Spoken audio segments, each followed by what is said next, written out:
Bom dia, são 8 horas e 15 minutos, sexta-feira, 27 de setembro. Esta é a TV Senado, eu sou André Ricardo e você assiste agora ao Senado em Dia. Presidente do TCU entrega a senador Renan Calheiros decisão sobre salários do Senado. Em audiência pública, leilão do campo de libras da Petrobras é criticado por especialistas. Veja o balanço das principais votações desta semana com a participação da Agência Senado. E projeto restabelece o antigo fuso horário do Acre e de parte do estado do Amazonas.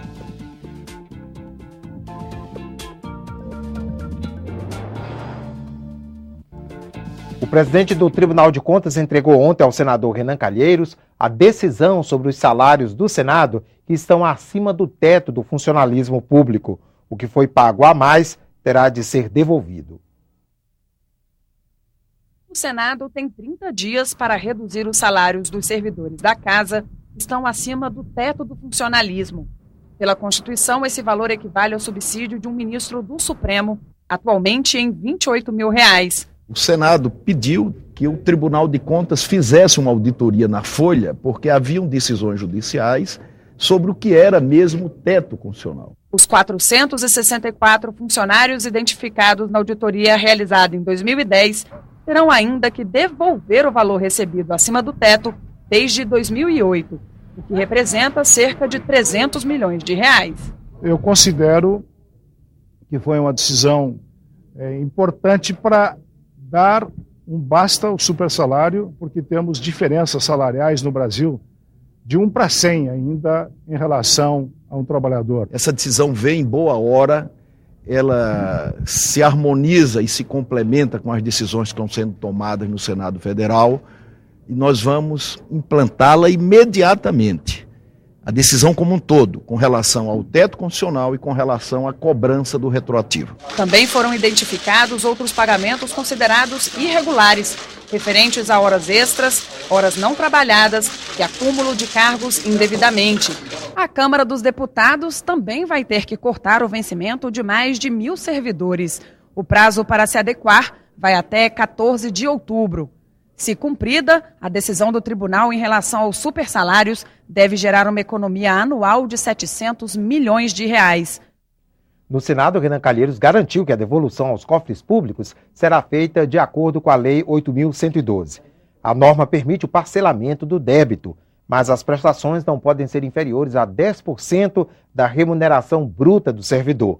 O Tribunal de Contas também determinou que quem exerce função de confiança cumpra a jornada semanal de 40 horas.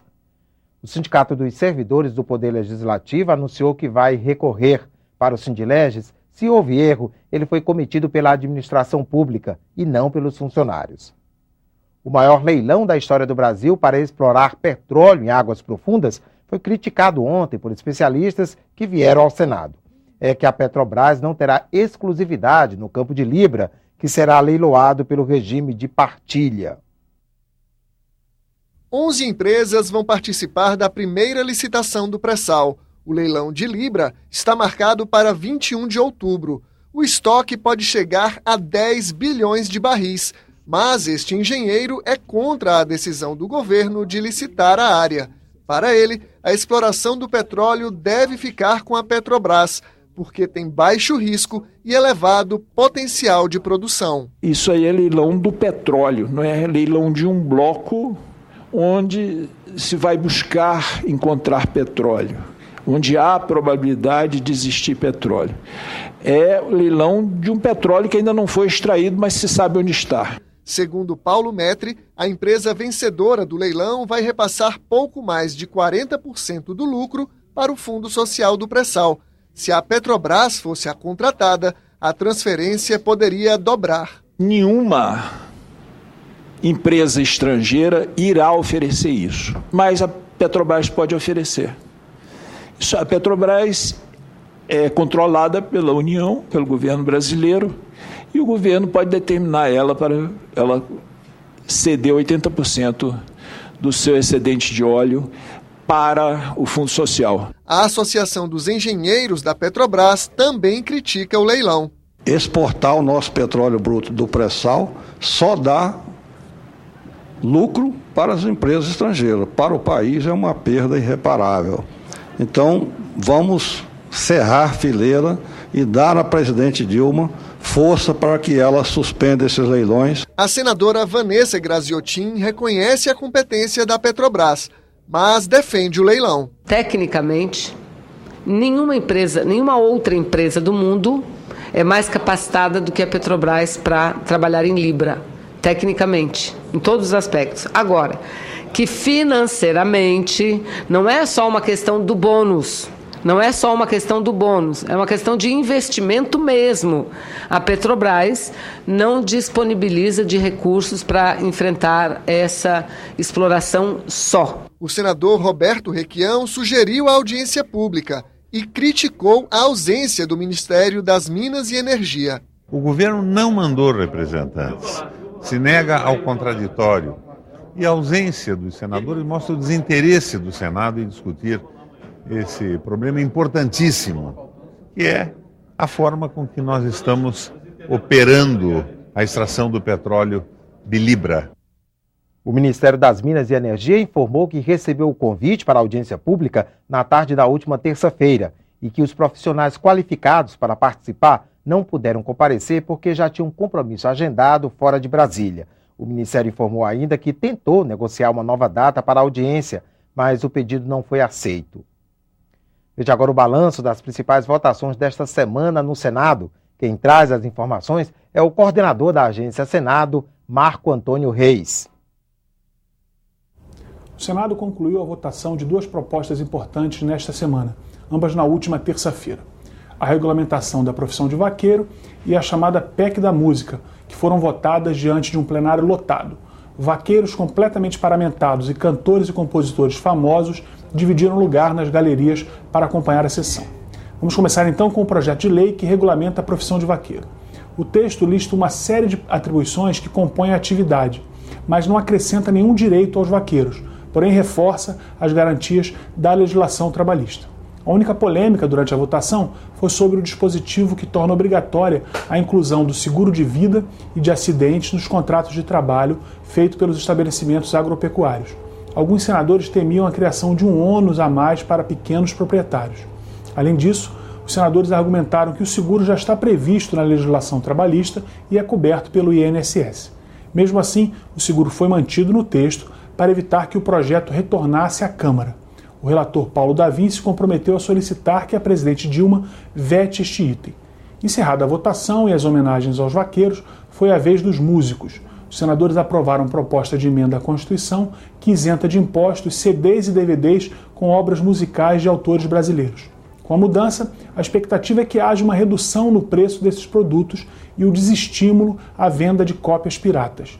Mas há uma consequência negativa, pelo menos para o estado do Amazonas. A desoneração eliminará a vantagem da produção na Zona Franca de Manaus. A bancada do Estado apresentou emendas que, se aprovadas, forçariam a volta do texto à Câmara, mas acabou prevalecendo o texto original. A chamada PEC da Música, então, deverá ser promulgada em sessão do Congresso na próxima terça-feira. Já a regulamentação da profissão de vaqueiro depende apenas da sanção da presidente Dilma Rousseff. E hoje, às 14h30, a Comissão de Assuntos Sociais realiza audiência pública em Salvador, na Bahia. O tema são as doenças hereditárias associadas a fatores raciais. Foram convidados para o debate pesquisadores, especialistas em saúde pública, autoridades e representantes do movimento negro. A audiência será no Centro Cultural da Câmara Municipal de Salvador. O Brasil pode voltar a ter 4 fusos horários. A Comissão de Relações Exteriores aprovou ontem um projeto que restabelece a hora a que estavam acostumados os moradores do Acre e de parte do estado do Amazonas. O fuso horário do Acre e de parte do Amazonas havia sido alterado em 2008 para 1 hora a menos em relação a Brasília. Por meio de um referendo, os acreanos decidiram em 2011 pela volta da diferença de 2 horas. Uma emenda ao texto aprovado nesta quinta-feira permite que os 13 municípios amazonenses atingidos pela mudança possam escolher qual fuso horário adotar.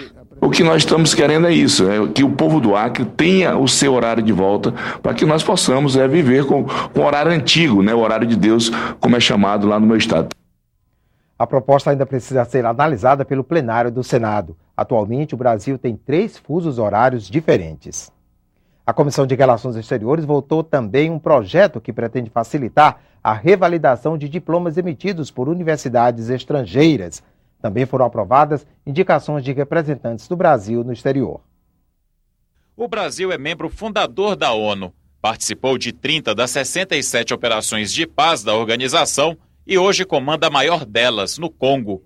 Durante a sabatina, o ex-ministro das Relações Exteriores, Antônio Patriota, afirmou que o país tem papel de liderança nas Nações Unidas e que pode ajudar a resolver a falta de leis internacionais para resguardar a soberania dos países. Penso também na questão da espionagem, que foi tratada como tema principal, o tema introdutório da intervenção da presidenta Dilma Rousseff agora, terça-feira passada. O indicado ao cargo de embaixador do Brasil no Paraguai reforçou que as exportações brasileiras ao país vizinho cresceram 25% no primeiro trimestre deste ano, mesmo com a suspensão da participação do país no Mercosul após o impeachment de Fernando Lugo em 2012. A suspensão acabou no último dia 15 de agosto, quando tomou posse o novo presidente Horácio Cartes. O Paraguai ainda não decidiu se retorna ao bloco. José Eduardo Felício acredita que, apesar dos impasses, o momento é positivo. Quero mencionar as oportunidades que se abrem para o aumento dos negócios do Paraguai com o Brasil, com o novo governo que recém se instalou. As previsões indicam que o Paraguai poderá crescer mais de 12% em 2013. Os senadores aprovaram ainda o projeto de lei que garante revalidação automática a diplomas emitidos por instituições estrangeiras de excelência acadêmica. O texto, que ainda precisa ser analisado pela Comissão de Educação, prevê que o MEC defina periodicamente os cursos que terão reconhecimento facilitado. O Senado em Dia termina aqui. Daqui a pouco, às 9 horas, você assiste à sessão plenária não deliberativa. Enquanto isso, fique com a nossa programação.